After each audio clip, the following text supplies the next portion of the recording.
democracy in European languages derives from two Greek words, demos meaning people and kratos meaning rule. So the term democracy means literally ruled by the people. This concept in Europe, of course, overlaps with the concept of people-centred development used in China. Indeed, so related are these concepts that they may be considered as similar conclusions arrived at by analysing society based on the different historical experiences of Europe and China.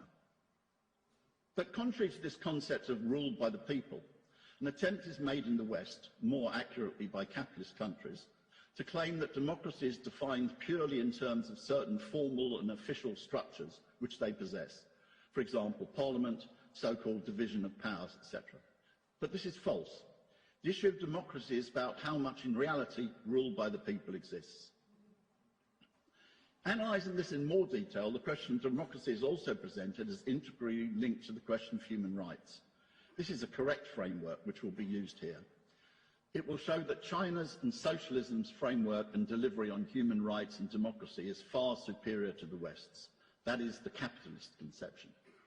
The issues involved, indeed, go right back to the theoretical origins of socialism, which was developed precisely as a critique of the theory and limits of liberal parliamentary democracy. The work in which Marx became a socialist, making his transition from a liberal democrat, is his critique of Hegel's philosophy of right of 1843. The key step in this was Marx showed that the real role of the state was to defend the existing property relations, which at that time in Germany were, of course, approaching capitalist relations.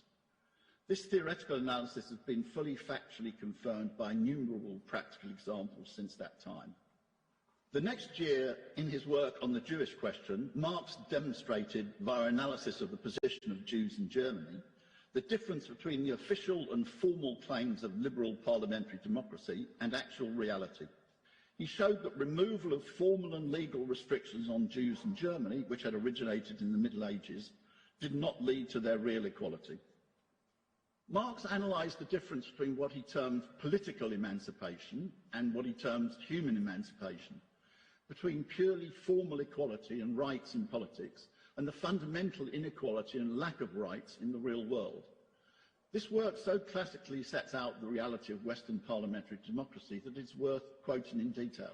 Any other words would simply summarise an analysis that could not be put more clearly. Marx put it regarding the difference between formal and real human freedom and the real rule of the people, that in parliamentary liberal democracy, quote, man liberates himself from a restriction in an abstract and restricted manner. This was because of the reality that while liberal parliamentary democracy proclaimed equality, this was a fiction in the real world in which human beings lived. As Marx put it regarding the purely formal statements of capitalist parliamentary democracy, the state abolishes in its own way distinctions of birth, social rank, education, occupation, when it declares that birth, social rank, education, occupation are non-political distinctions, when it proclaims, without regard to these distinctions, that every member of the nation is an equal participant in national sovereignty, when it treats all elements of the real life of the nation from the standpoint of the state. But in reality, none of these real distinctions were removed. As Marx put it, nevertheless, the state allows private property, education, occupation to act in their way, i.e. as private property, as education, as occupation, and to exert the influence of their special nature. Far from abolishing these real distinctions, the state only exists on the presupposition of their existence. Therefore, there was a complete distinction between the myths of liberal democracy and the reality of life. The perfect political state is by nature opposed to his, that is humanity's, material life. All the preconditions of this egoistic life continue to exist in civil society, outside the sphere of the state, but as qualities of civil society. Therefore, in a classic passage, which goes right to the core of the myths of liberal democracy, where the political state has attained its true development, man, not only in thought, in consciousness, but in reality, in life, leads a twofold life, a heavenly and an earthly life. Life in the political community, in which he considers himself a communal being, and life in civil society, in which he acts as a private individual, regards other men as a means. He went on, the relation of the political state to civil society is just as spiritual as the relations of heaven to earth. The political state stands in the same opposition to civil society, and it prevails over the latter in the same way as religion prevails over the narrowness of the secular world. In his most immediate reality, in civil society, man is a secular being. In the state, on the other hand, he is the imaginary member of an illusory sovereignty, is deprived of his real individual life and endowed with unreal universality. Marx showed there was a move towards a purely formal equality of Jews in German society, but this concealed the real existing inequality.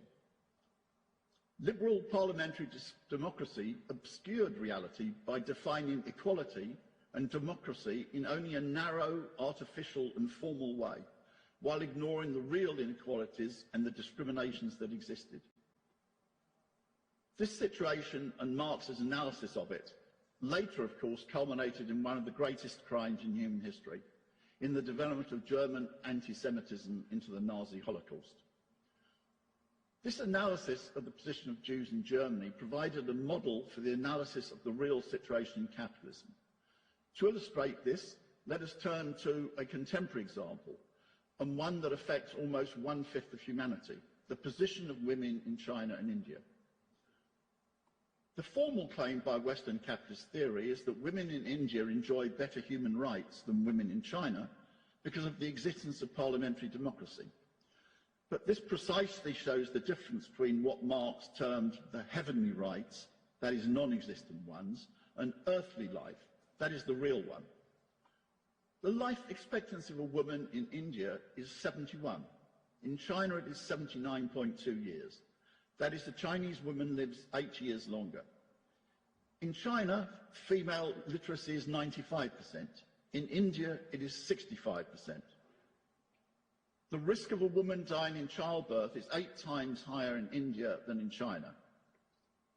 It is obvious that the real human rights of a Chinese woman are far superior to those of an Indian woman. That is her real earthly life. But the theory of liberal democracy ridiculously claims that the human rights of an Indian woman are superior to those of a Chinese woman because of her heavenly life in a purely formal equality in parliamentary democracy, which in reality does not exist. In summary, in the theory of liberal democracy, everything is standing on its head. The least important, a formal and in reality non-existent equality, is declared to be the most important, while the earthly life is declared to be less important, precisely as the difference in real life conditions between a Chinese woman and an Indian woman. Socialism, and China, on the contrary, puts everything the right way up. It says that it is the most fundamental that a Chinese woman should live 8 years longer, that she should be literate, that she should have a hugely lower risk of dying in childbirth. And then it starts from what system actually delivers this improvement in the real life of human beings. That is, its conception of rule by the people and human rights is strictly practical. China extends the same principle as applies to Chinese women to all aspects of society. China has lifted 850 million people out of internationally defined poverty, more than 70% of all the people lifted out of poverty in the world. It has raised China from almost the world's poorest country in 1949 to moderate prosperity by its national standards, and is within 2 to 3 years of becoming a high-income economy by World Bank standards. That is, China has produced in the earthly life of real human beings the greatest improvement in the conditions of life of the greatest number of people in human history. That is, China has a political system which is determined by real results. That is improvement in the real lives of people, not by formal processes. Because it is a socialist country, China's economy can be brought under rule by the people, which is excluded by the capitalist system of rule of the economy by private property. Naturally, the specific political form, which is secondary in the framework above, is determined by China's history. As Xi Jinping put it, the person wearing the shoe knows whether it fits or not. China's present political system is based on the leading role of the CPC, with other political parties which are in alliance with the overall lead of the CPC. It is specific to China. It does not propose it for any other country. But what China has defined is the real improvement of the real conditions of humanity. That is the real improvement of the rule by the people. That is what has been demonstrated by China's history and real social and political development. Thank you very much for giving me the opportunity to speak today.